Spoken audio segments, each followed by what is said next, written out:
स्वागत है आपका हमारे आज के नए पॉडकास्ट में।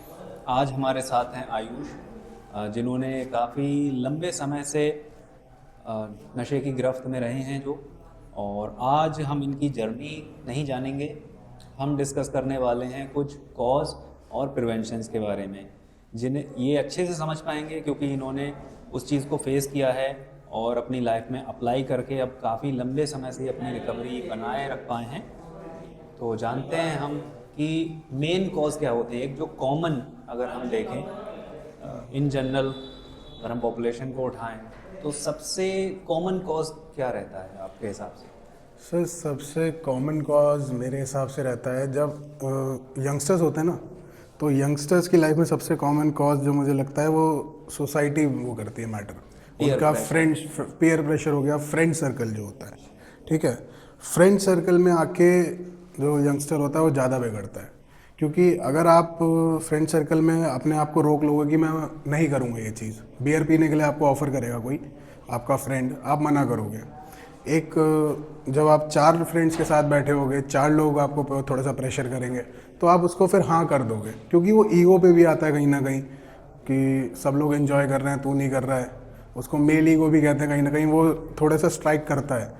तो जब वो स्ट्राइक करता है तो फिर वो पेयर प्रेशर में इंसान इस चीज़ की तरफ बढ़ ही जाता है। ये एक कॉज जो मुझे लगता है कि बहुत कॉमन हो जाता है सबके लिए। तो मतलब आपको ऐसा लगता है कि अगर आप मुझे ऑफर कर रहे हो, आप अकेले हो, तो मैं उस समय आपको ना बोल सकता हूँ, लेकिन अगर आप 4 दोस्त और हैं और वो 4 एक साथ बोल रहे हैं तो ना करना मुश्किल हो जाता है। बिल्कुल बिल्कुल, वो पेयर प्रेशर में आ जाता है। आप पेयर प्रेशर में हाँ कर ही दोगे, 99% आप न हाँ कर दोगे उस चीज़ के लिए। तो पेयर प्रेशर बहुत ज़्यादा मैटर करता है, और ख़ासकर यंगस्टर्स के लिए, क्योंकि उस समय उनके पास उतनी नॉलेज होती नहीं है किस चीज़ को हाँ करना है, किस चीज़ को ना करना है। वो सही गलत की समझ नहीं है उस समय, और इसीलिए आजकल आप देख रहे होगे यंगस्टर्स ज़्यादा नशे की तरफ अट्रैक्ट हो जाते हैं। तो ये मेन रीज़न जो मुझे लगता है कॉमन है। कॉमन है। और अगर यंगस्टर्स के जगह हम बात करें एक मैच्योर बंदे की, एक मैरिड 30 साल का बंदा अगर हम लेके चलें, उसके सिनेरियो में क्या होगा? तो वहाँ तो पेयर प्रेशर वर्क नहीं करेगा।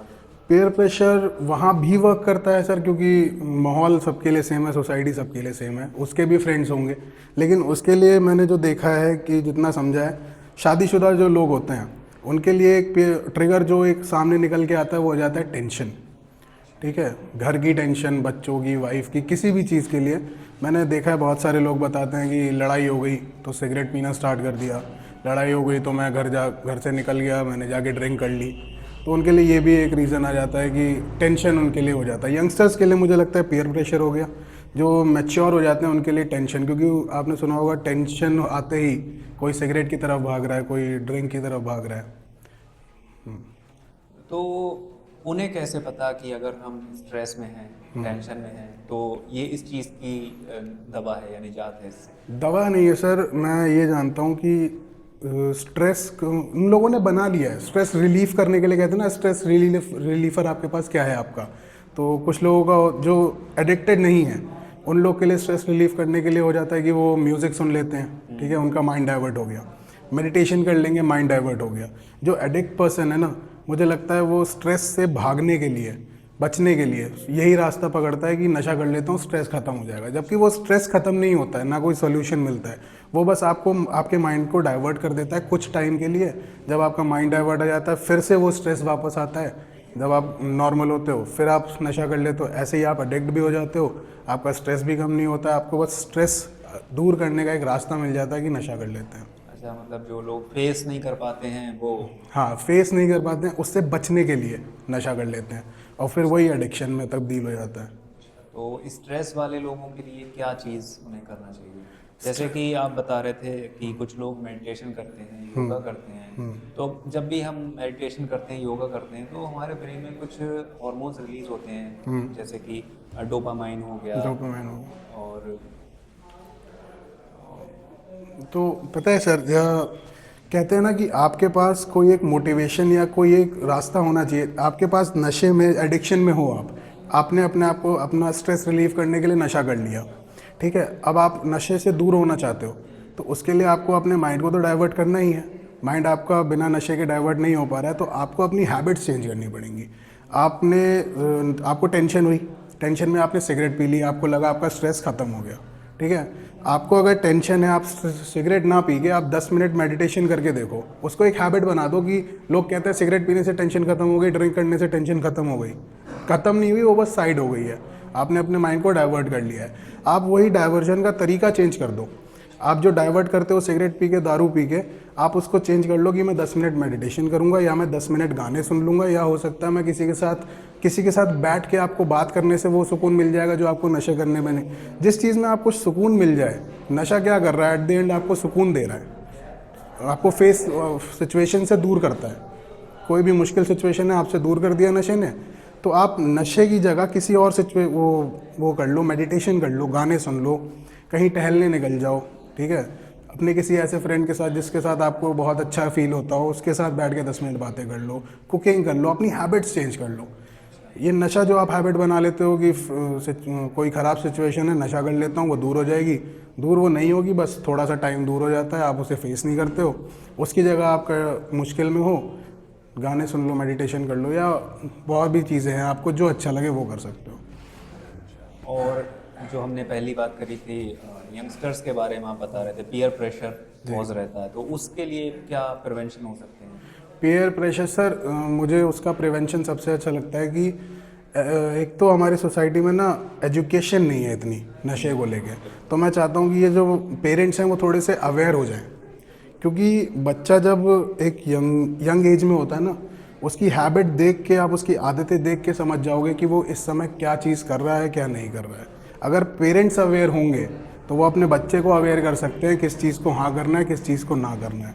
और बच्चा उतना अवेयर नहीं होता है कि किस तरफ जाना है, किस तरफ नहीं जाना है, तो बहुत यंग एज में वो बिगड़ता है, वो छुप के घर से चीज़ें करने लगता है, पैसे चुराना हो गया, नशा करना हो गया। तो जब घर वाले इस चीज़ पर थोड़ा नज़र देंगे ना, तो हो सकता है ये कम हो जाए थोड़ा, ये जो यंगस्टर इतना बिगड़ रहे हैं वो थोड़े कम हो जाएंगे अगर पेरेंट्स थोड़े अवेयर होंगे। तो उसके लिए सोसाइटी में थोड़ी अवेयरनेस चाहिए।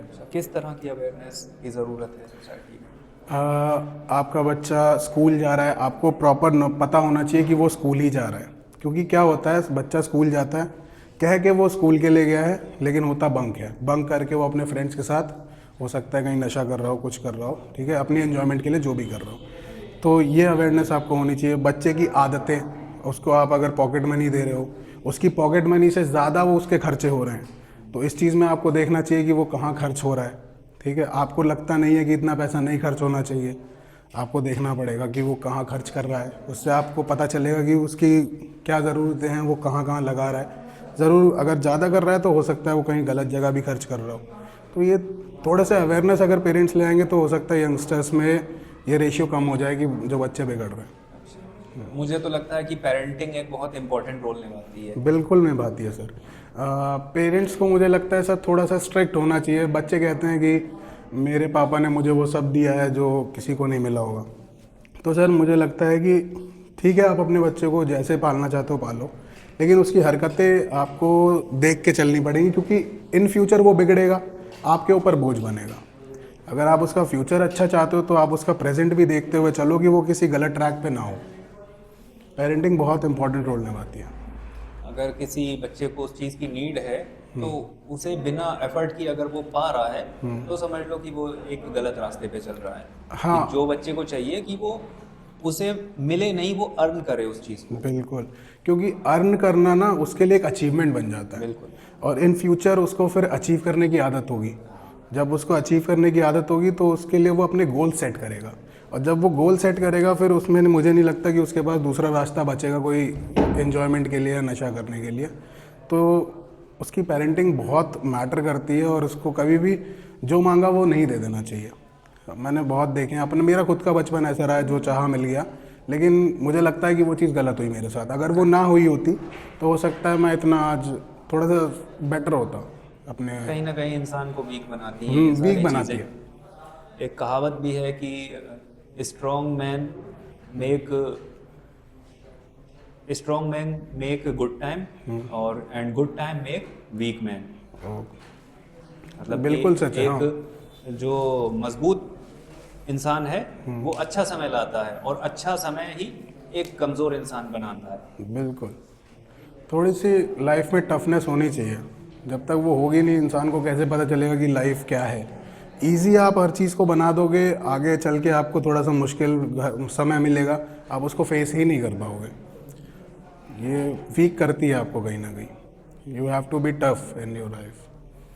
अच्छा, और जो लोग लेटर ऑन स्टार्ट करते हैं किसी भी तरह का एडिक्शन में पड़ जाते हैं, जैसे अभी बात करी हमने कि जो 30s में हैं, जो मैरिड हैं लोग, तो उनके सिनेरियो में भी क्या ये चीज़ अप्लाई होगी?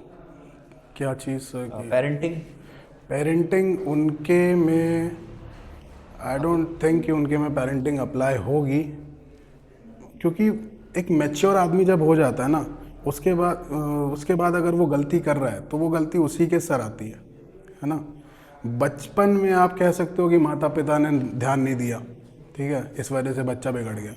लेकिन एक मैच्योर आदमी है, मैरिड है, बच्चे हैं, उसके बाद भी वो ऐसी गलती कर रहा है अपनी रिस्पॉन्सिबिलिटीज़ को साइड करते हुए, कि उसकी रिस्पॉन्सिबिलिटी पहले वाइफ की तरफ है, फिर उसके पेरेंट्स, बच्चे पेरेंट्स की तरफ है, उसके बाद भी वो ये सब रिस्पॉन्सिबिलिटी साइड करके अगर कहीं और गलत ट्रैक पे जा रहा है, तो वो उसके सर की जिम्मेदारी, उसकी रिस्पॉन्सिबिलिटी है, फिर उसकी गलती है। खैर, यहाँ तो मैं आपकी बात से इत्तेफाक नहीं हूँ। मेरे हिसाब से तो लगता है कि पेरेंटिंग बहुत अहम रोल निभाती है, और जो परवरिश हमें बचपन में मिलती है उसका असर आपकी पूरी ज़िंदगी पड़ता है, वो चाहे आपकी मिड एज हो या ओल्ड एज हो। तो उसने ऐसा ही अपने घर में सीखा होगा, जैसे वो अपने माँ बाप को देखता होगा, वैसा ही वो करेगा अपने बच्चों के साथ। बट मैं उस चीज़ के लिए नहीं कह रहा था, मैं कह रहा था कि अगर कोई मैच्योर इंसान नशे की तरफ जाता है तो ठीक तो है। भी उसमें पेरेंटिंग का रोल तो रहता है, मेरे हिसाब से रहता है। मे भी, मुझे इतना तो नॉलेज नहीं है, लेकिन मुझे लगता है कि वो चीज़ फिर पेरेंटिंग पे नहीं अप्लाई होती, क्योंकि एक मैच्योर इंसान की जो गलतियां हैं वो मुझे लगता है उसे अपने ही सर ले लेनी चाहिए, है ना। पेरेंटिंग का रोल मेरे हिसाब से यूं है कि आपकी पेरेंटिंग हो गई, आप उस एज को क्रॉस कर गए, लेकिन जब आप एक सर्टेन एज के बाद अगर आप एडिक्शन में जा रहे हो, तो कहीं ना कहीं आपकी जो पेरेंटिंग है उसमें कमी रही है, तभी आप उस चीज़ से डिनाई कर पा रहे हैं। और अपने जो आप जैसे अभी डिस्कस कर रहे थे कि स्ट्रेस है, स्ट्रेस को मैनेज क्यों नहीं कर पा रहे हो?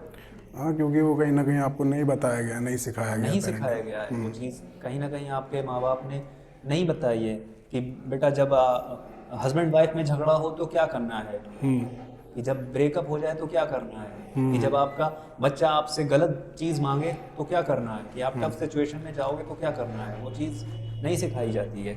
इस वजह से पेरेंटिंग का रोल मेरे हिसाब से तो रहता है। हाँ, ये चीज़ भी मैं डिस्कस करूँगा, थोड़ा ऑफ टॉपिक हो जाएगा ये, कि क्या कहते हैं, लोग पेरेंट्स सोचते हैं ना कि अच्छे से अच्छे स्कूल में हम बच्चे का एडमिशन करा देंगे, उसे वहाँ पे सब कुछ मिल जाएगा। वहाँ सब कुछ नहीं मिलता है जो आप थोड़ा उसे पेरेंटिंग में सिखा सकते हो। ये सब चीज़ें जो आपने अभी बताई, पॉइंट आउट करी, कि ब्रेकअप हो जाए तो क्या करना चाहिए, शादी में झगड़ा हो गया, रिलेशन ख़राब है तो क्या करना चाहिए, ये सब पेरेंटिंग में भी सिखाना चाहिए। बहुत बड़ा ऐसा टॉपिक है, क्या कहते हैं, मास्टरबेशन, सेक्स, उसके बारे में ही एजुकेट नहीं है बच्चे, ठीक है। घर वालों को लगता है, पेरेंट्स को लगता है स्कूल में डाल दो, सब वहाँ पे सीख जाएगा, लेकिन उससे खुद भी आपको डिस्कस करते रहना चाहिए। जब आप डिस्कस करोगे तो हो सकता आपसे वो खुलेगा, ठीक है, खुल के बात करेगा, और क्या कहते हैं, इन सब चीज़ों से हेजिटेट नहीं करेगा तो वो छुप के ये सब चीज़ें करेगा ही नहीं। और हाँ सर, इसी से मुझे ध्यान आया, दूसरा जो मैच्योर्स के लिए जो एडिक्शन का वो होता है ना, जाने की तरफ, उनका जो सेक्स टाइमिंग होती है, उसके लिए बहुत सारे लोग पिल्स वगैरह लेते हैं, ठीक है। ये भी कहीं ना कहीं एक रीज़न है कि लोग उसकी तरफ अट्रैक्ट हो जाते हैं, due to pills, due to increase their sex time.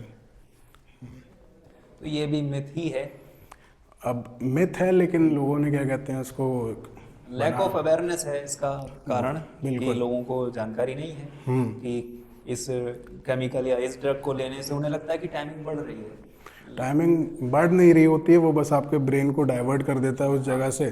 जब डाइवर्जन मिल जाता है आपको, तो फिर टाइम बढ़ जाता है, लेकिन नहीं करना चाहिए। अब वही है ना कि ये पीढ़ियों से चला आ रहा है, मैंने सुना है कि बहुत पहले से ये सब चलता हुआ आ रहा है। बहुत सारे लोग एडवाइस कर देते हैं, तू ये पिल लेके देख, वो पिल लेके देख, तो उस वजह से भी ये कहीं ना कहीं ये भी एक ट्रिगर है मैच्योर्स के लिए। टेंशन के बाद ये मुझे लगता है सेक्स टाइम, मुझे लगता है पहले ही आता है सेक्स टाइमिंग, बाद में टेंशन कहीं आता होगा एडिक्शन के लिए उनके।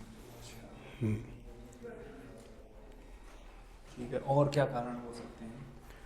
और सर इफ और अगर ये सेक्स टाइमिंग वाला इशू है तो इसके लिए प्रिवेंशन क्या कर सकता है? प्रिवेंशन इसके लिए सर सबसे पहले तो एजुकेशन है। अगर इंसान अवेयर्ड है इस चीज़ से लिए तो फिर मुझे नहीं लगता वो कुछ, क्योंकि पिल्स वगैरह आप कुछ भी लोगे, जो अवेयर इंसान है उसको पता है कि ये नुकसान ही होगा, चाहे वो पिल्स ले, चाहे वो नशा करे, चाहे वो दारू पिए, कुछ भी करे, वो उसको पता है कि नशा करने से उसके लिए सेहत को नुकसान है तो वो नहीं करेगा। पिल्स लेने से अगर नुकसान है तो वो नहीं लेगा। सबसे ज़्यादा प्रिवेंशन इसका ये हो सकता है कि अवेयर्ड हो। छोटे से जब अवेयरनेस फैलनी शुरू करेंगे आप तो बड़े तक वो आ जाएगी। यही एक प्रिवेंशन है मुझे लगता है इसका। बाकी आप किसी को भी कितना समझा दोगे वो नहीं समझेगा। तो ये जो बेसिक चीज़ें हैं ये मेरे ख्याल से जो हमारा एजुकेशन सिस्टम है इतना एडवांस हो गया है, उसमें अभी भी इस चीज़ कमी है, की कमी है। बिल्कुल है, क्योंकि उस तरीके इतना फ्रैंक होके आपको नहीं समझाया जाता किसी भी स्कूल में। वहाँ पे रिप्रोडक्शन का चैप्टर जो हमारे बायोलॉजी में होता है 8th 9th से जो स्टार्ट होता है, उसमें भी टीचर्स वो चैप्टर लैक कर देते हैं। मेरे साथ हुआ है ये, हमारे 8th 9th में हमारे टीचर ने वो पढ़ाया नहीं चैप्टर। तो इस वजह से बच्चों में क्यूरियोसिटी ज़्यादा होती है कि यार ऐसा क्या इस चीज़ में है जो उन्होंने पढ़ाया नहीं। उसके बाद वो उसको आपके पीठ पीछे उसको सर्च करेंगे, चेक करेंगे, फिर वो गलत ट्रैक जाता है। और ये क्यूरियोसिटी एडिक्शन में भी रहती है।